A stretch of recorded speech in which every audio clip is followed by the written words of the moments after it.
Welcome to Lawyerpreneur, where we discuss the alternate paths that allow lawyers to engage their entrepreneurial spirits, connect their creativity to their careers, and distinguish themselves from others. I'm your host, Jeremy Richter. This episode is brought to you by ALPS, Legal Malpractice Insurance Made Easy. As the largest direct writer of lawyers' malpractice insurance, ALPS provides outstanding insurance products, claims handling by licensed attorneys with private practice backgrounds, and risk management resources to help your firm be successful. ALPS understands that being a lawyer is hard, and they want to help make it a bit easier. Their online application takes as little as 20 minutes to complete, so you can get back to what really matters. To find out more, visit alpsinsurance.com. Now, on to the interview. My guest today is Lori Mihalich-Levin, a practicing healthcare lawyer who has stepped away from her role as a partner at Denton's US LLP to focus on her other leadership role as the CEO of Mindful Return. She advocates for women and speaks on topics of work-life integration, the transition back to work after parental leave, and mindfulness for busy professionals. She is the author of the book Back to Work After Baby and is the co-host of the Parents at Work podcast. Lori, welcome to Lawyerpreneur. It's so good to be here. Thanks so much for having me on, Jeremy.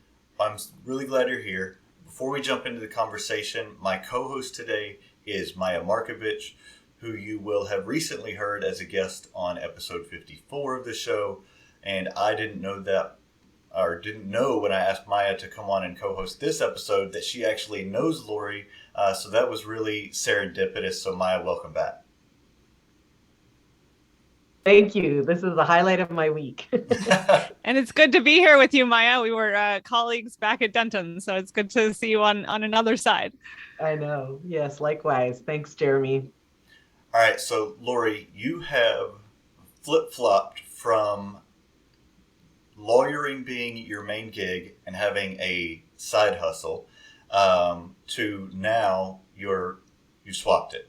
Lawyering's your side hustle, and your company, Mindful Return, is your main focus. So let's start with, what is Mindful Return and what is it doing? Thanks, Jeremy. Yes, I've shifted over the years, and it wasn't like one day I woke up and flipped the light switch and changed it over. This has been an evolution over the past 8 years. But Mindful Return is a program designed to help new parents transition back to work after parental leave. It was born out of sheer desperation when I was returning to work full-time after having my two boys, who are now 9 and 11. So it was a minute ago now. And I found that there were so many resources out there that were focused on baby, but there were not so many focused on the professional and personal and identity transition that happens whenever an individual becomes a parent and goes back to work. So through Mindful Return, we offer asynchronous, cohort-based, so group-based programs for new parents. We have a maternity leave course and a paternity leave course. They run every other month. And we have a number of other offerings for existing parents and parents in different parts of the globe as well. And there are 85 different employers that offer the courses as a parental leave benefit. So, if I can just tell one quick story, I was approached by someone in an elevator of one of my old office buildings who said, "Oh, are you the Mindful Return person?" And I said, "Yes." And she said, "Oh, I took one of your courses and I have a baby and I just came back to work." She was at a different law firm. And she said, "My firm offered me the program." And I said, "Well, how did your leave and return go?" And she said, "Well, because I took Mindful Return, it was a non-event. Like, it was hard, but I thought through everything before I went back." So, what I like to say is that we take some of the anxiety out of the return so that people can get back to work and feel calmer and smoother in that transition. Yeah, knowing that you're having real world effects on people who are going through that is got to be really gratifying. Yeah. All right. So you mentioned that you had an 8-year transition and that it wasn't just a blind leap into this new thing, which I think is great, because a lot of times we hear, whether it's business folks or whatever, talk about, I just jumped into this new thing and started it and whatever. But you built a bridge from one part of your career to another and connected those things so that you could make the transition gradually over time. Kind of give me, what did it look like at the beginning, and how did how did you get it to a point where that could become what you were primarily doing? Yeah, I'm a risk averse lawyer. I don't just jump over things that look like they might be cool to jump over. So when it was first starting out, I was working full time and I was in house at the Association of American Medical Colleges, and had my two boys. And I said to my husband, like, somebody needs to create this program, and he's an entrepreneur and much more willing to take risks, and said to me, well, what are you going to do about this problem? And I said, well, I guess I'll, create the thing I wish that had existed for myself, but I don't know when I'm going to do that. So I sat down on my bed and like had, my hands shaking as I'm like writing my first blog post that, of course, probably 3 people ever read. But the first step really was to start telling the story and to blog about it. And then I said, well, it would be really helpful if we had a course to help people go through this.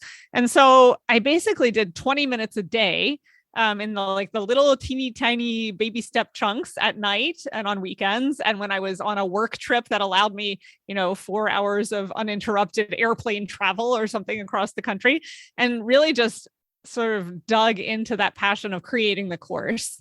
Over the next year, I started blogging more regularly. It was still a nighttime sort of endeavor.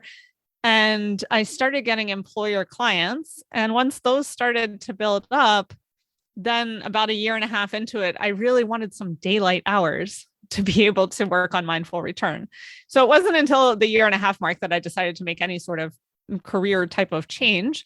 And I ended up leaving my in-house role to, some might say, ironically, go back into private practice in big law. And I specifically entered Benton's as a partner on a 60% schedule. I interviewed at a number of firms and proposed to all of them that I would join the firm on this reduced schedule so that I could do mindful return and run mindful return in the other 40%.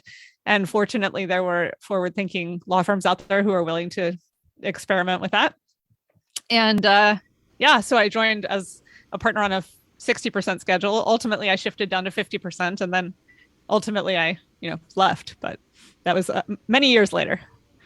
All right, so I'm going to ask this next question selfishly because I've been thinking a lot about, I've had a law blog for 6 years that mostly has turned into this podcast now. So I've been doing the podcast since 2020 and been thinking about what is the next evolution of my writing and my podcast, and how do I turn that into whatever it's going to become, or is this what it is? And so if my employer's listening, I'm not trying to quit. Just let's get that out there. But what are some of the practical steps you took to prepare for that transition and the growth and development of mindful return? That's a good question. I think, to be honest, Jeremy, I've developed it very organically and experimented with a lot of things and tried out and tried on things that just didn't work. And, at one point, my husband and I had started a program to help people build their side hustles. And then we realized that wasn't really what we were passionate about. We did it for a while because, we both had experience in it, but that went out the window. I was running a room on Clubhouse last year, every Friday for new parents. And, at some point I moved away from that. So I think experimentation and organic shifting and growth have really been what has guided me. It's more been the next right thing, the next right step, rather than I'm going to put in place this massive plan and then work toward the massive plan. I do have a goal of getting to 100 employer clients, which I've been steadily marching toward. We're up to 85 now, so closing in on it. And I've promised my children a cake once we get there. So that's been a motivating factor, at least for them to cheer me on. But beyond that, I don't have a master plan, Jeremy. So, you will hear people say that, successful people don't quit. But I don't think that's true at all. I think that successful people know when to quit particular things. And it sounds like you have done that along the way. Is that something that, when you try Clubhouse, you're like, that's fine, but it's not taking me where I want to go, or, the other things that you mentioned. Is that something that you're able to put things down easily and move on to something else and do this experimental stuff? Or is that come at a cost for you? I think I struggle with that. I mean, I think a lot of us as lawyers are committed to our commitments, right? If we promise to do something, we're going to carry through on it no matter what. But when I was at the Association of American Medical Colleges, I learned the term strategic abandonment. And it was something that the organization adopted as a way to release commitments that it had made that just weren't serving where it wanted to go in that moment. And I've sort of retained that idea. So I think I do have a tendency to hold on to things a little bit longer than I probably should hold on to them. Like Clubhouse, I probably should have given it up 3 or 4 months before I did, but that's okay. I mean, I sat through it. I like really wrestled with whether I should continue it and let it go. I don't know that it comes at a cost, but it comes at a struggle. There's an episode of Glennon Doyle's "We Can Do Hard Things" podcast all about quitting and why we should quit things all the time, but we sometimes stick with them out of fear or a commitment to values that maybe aren't our top values.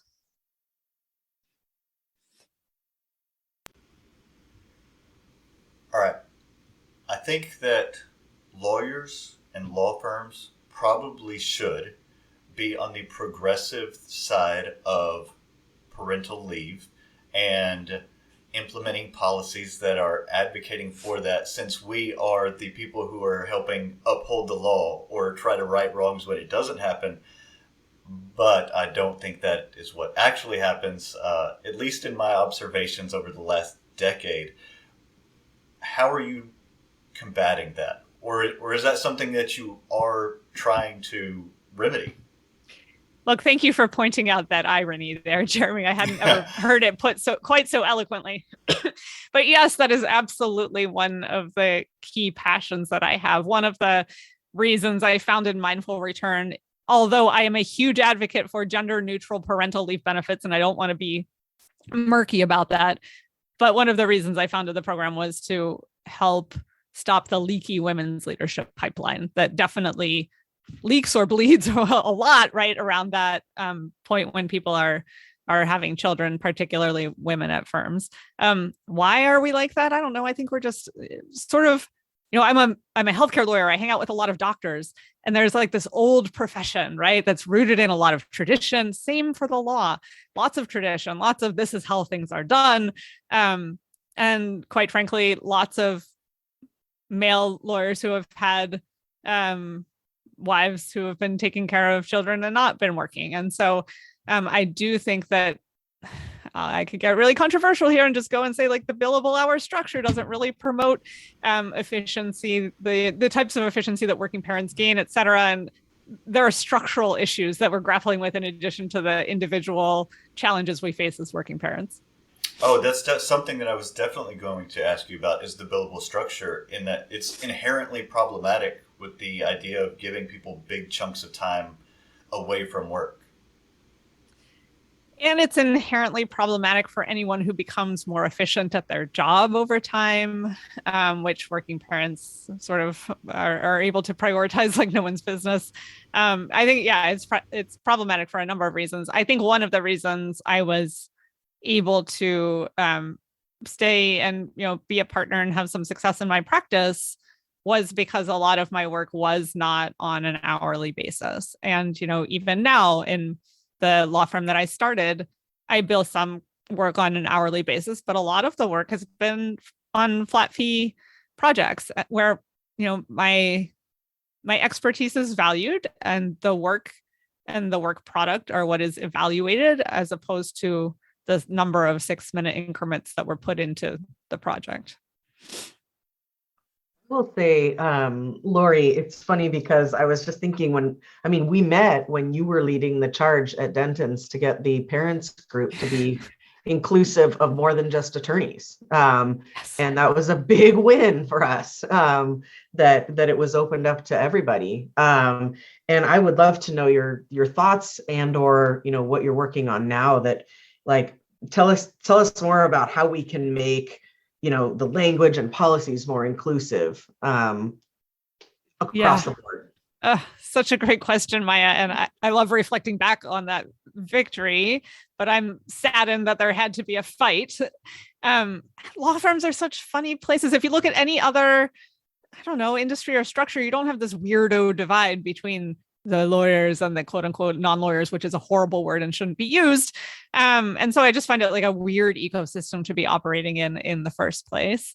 But I am a serial founder of working parent groups, both at the trade association where I worked and at Denton's, where I founded the working parent group, which, as Maya alluded to, was originally only for lawyers, and then we lobbied to have it expanded. I think one lesson that I personally learned from starting a group before Denton's and then coming to Denton's was the importance of launching a caregiver-related group with both a man and a woman at the helm. I think a mom and a dad, it's really important to have both male and female leaders who show the face of all types of caregivers that can be in an office. And I think the reason why there were dads who showed up at the events were because there was a partner who was a dad who was leading it as well. Right now, I'm not leading a working parent group, but I'm leading, I convene a group called the Working Parent Group Network, which is a group of about 215 leaders of working parent groups from all over the country. So I'm convening the conveners essentially. And, if anybody who listens to this heads up a working parent or caregiver group, you can feel free to join us. It's an open forum and an email list. And we get together by Zoom once every month or two. And I started that group when I was at Denton's because I felt like I was recreating the wheel all the time with this working parent group. And it's nice to be able to just bat around ideas with other people who are also doing it. So if your organization doesn't have a caregiver related affinity group or ERG, employee resource group, I think that's one great way to elevate the conversation around working parenthood and caregiving. If you're going to start it, open it up to everybody, because quite frankly, caregivers are caregivers. And the fact that I wasn't allowed to invite the marketing person down the hallway whose daughter went to the same daycare as mine to a free brown bag lunch that no one was sponsoring was sort of an odd problem. So I advocate for avoiding the problem in the first place and just being as inclusive as possible. I'm also a huge fan of getting rid of the primary caregiver distinction in parental leave policies. If you're looking to be more gender neutral and inclusive, let's not call one person primary and one person not primary. I mean, in our household, like my husband's primary while I am recording this podcast, and then at 5 o'clock, I shall be primary, and then he shall be primary at 7 o'clock, et cetera, et cetera. So it's not so easy to tag one person. I could go on and on, but those are a few thoughts.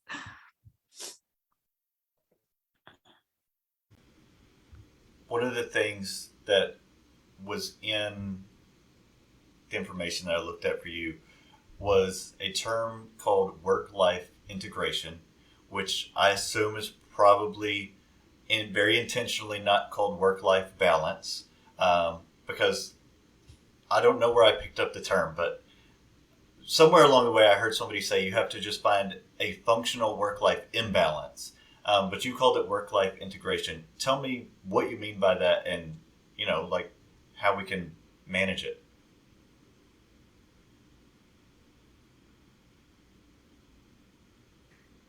I don't know if you heard all that.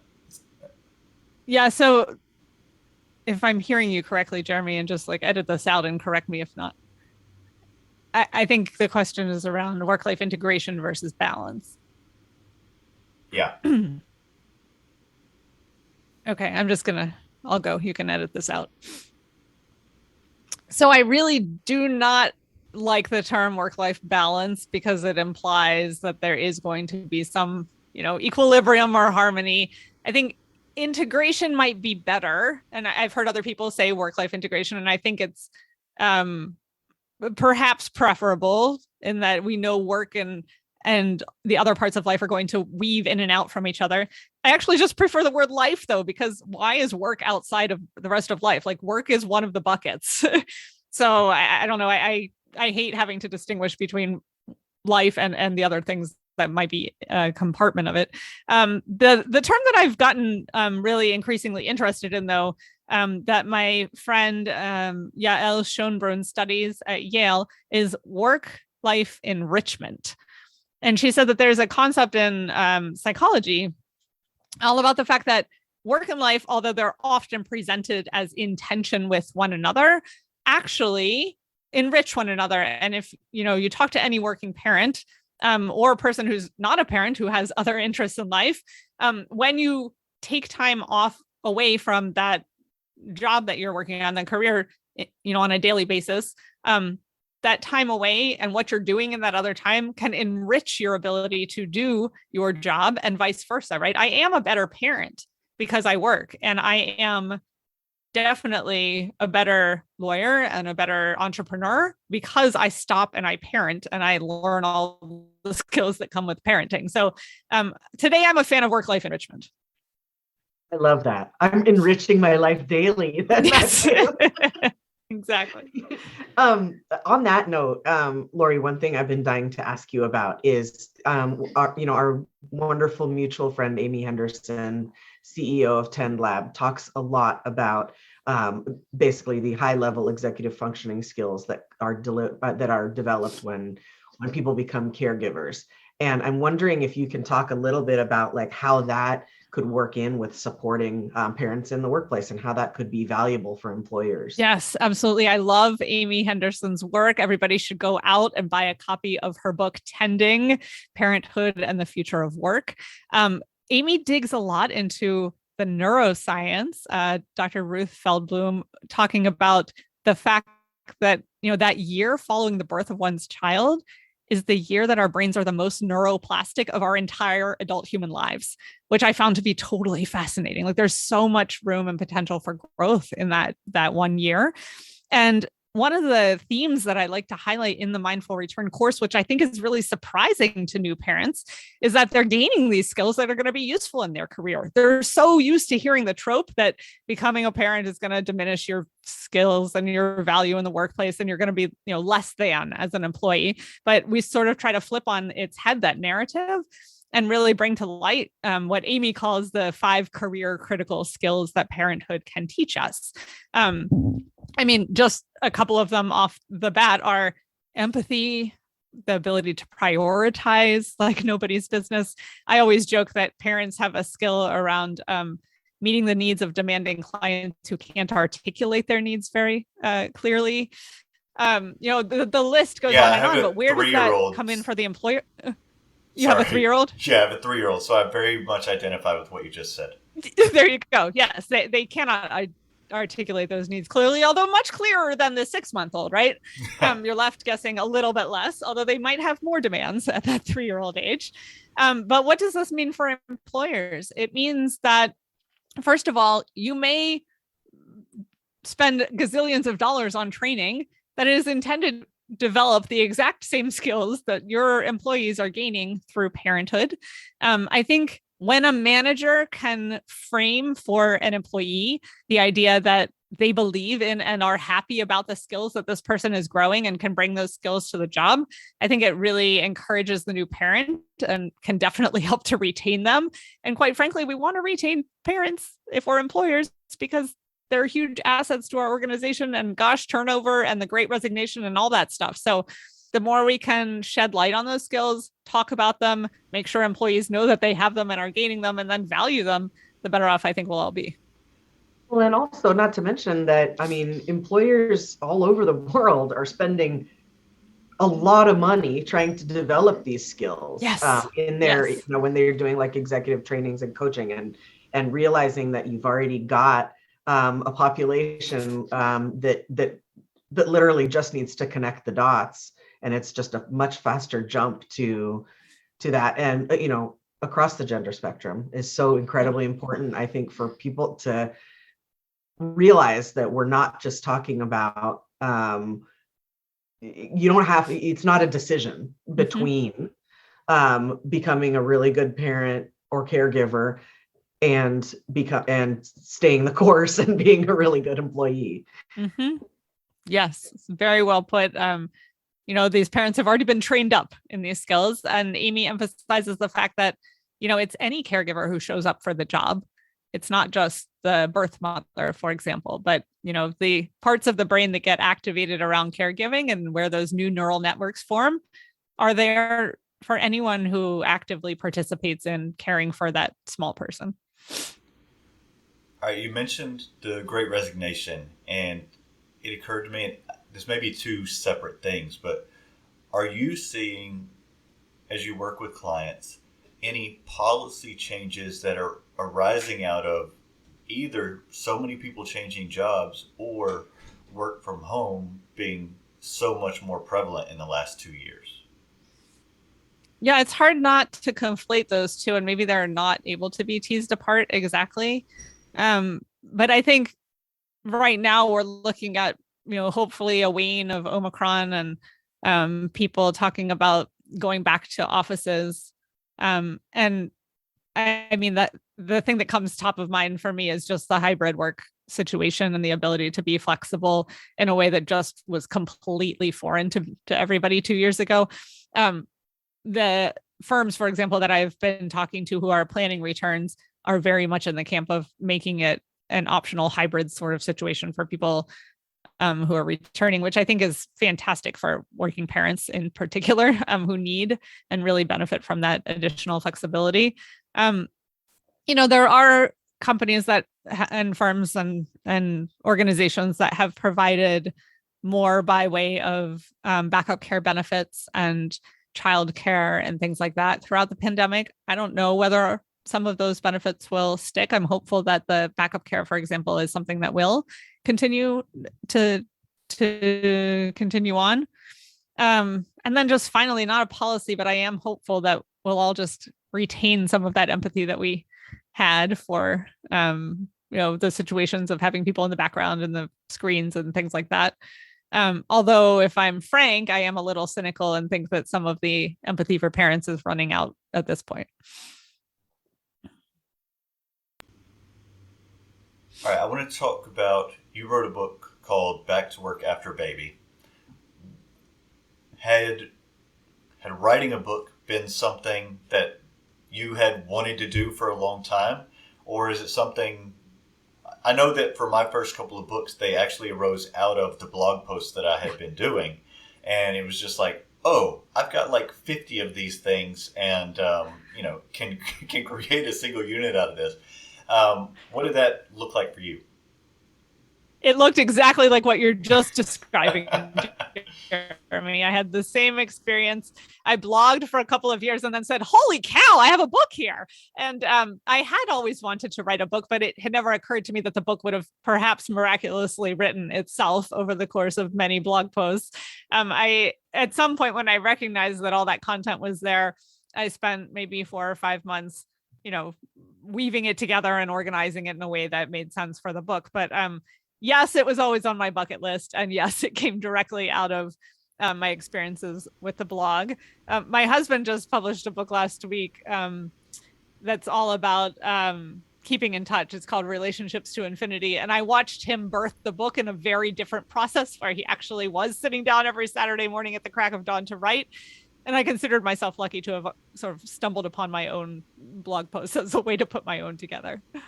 Yeah, I've done it both of those ways now, and having just been able to compile and edit was certainly far easier than let's start from scratch and just build this thing. Yeah. Although the determination to sit down and blog every week is a whole nother monster in itself. So there's no doubt. There's front or back. Yeah. That's right. It's a consistency over years versus a consistency for a shorter duration. Yes, exactly. All right. So having a husband who is an entrepreneur and is a business coach, did you rely on his experience and collaborate with him in launching your own business over this period of years? And did that go well? Yes. He is sort of my MBA secret weapon, and I'm his lawyer by marriage, editor, and word finesser. It definitely went well. In the early days, was relying a lot on his counsel as to, how to get consumer feedback and what are good next steps in terms of getting the business off the ground. I think we're just good thought partners for each other.